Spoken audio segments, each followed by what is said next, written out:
আসসালামু আলাইকুম। আপনারা সবাই কেমন আছেন? আশা করি সবাই ভালো আছেন। আমিও ভালো আছি আলহামদুলিল্লাহ। আজকে আমি আপনাদের জন্য নিয়ে এসেছি একটি রেসিপি। আজকে আমি রান্না করব শালগম।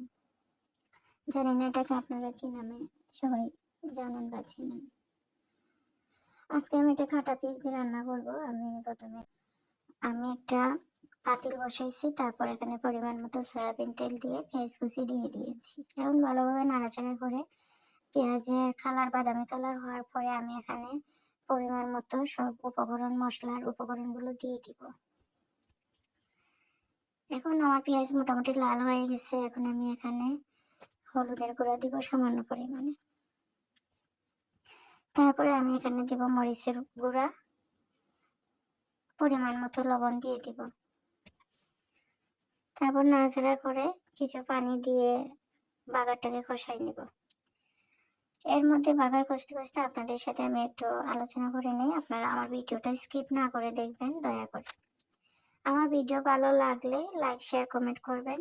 আপনারা যদি আমাদের ভিডিও দেখেন তাহলে আমাদের মনের ভিতরে একটা আনন্দ আসে। সেই আনন্দ থেকে আমাদের মন চায় যে আরো নতুন নতুন ভিডিও আমরা আপলোড করি। দেখুন, আপনাদের সাথে কথা বলতে বলতে আমার বাগারটা কষাই ফেলছি। এখন আমি এখানে কেটে রাখা ধুয়ে রাখা শালগমগুলো দিয়ে দিচ্ছি। কিছুক্ষণ শালগম জাল হওয়ার পরে দেখুন শালগমটা মজে গেছে। এখন আমি এখানে পরিমাণ মতো কিছু মাছ দিয়ে দিব। শালগমটা আমি আজকে মাছ দিয়ে রান্না করব। এখানে আমি মাছের মাথার কিছু অংশ এটার মধ্যে দিয়েছি।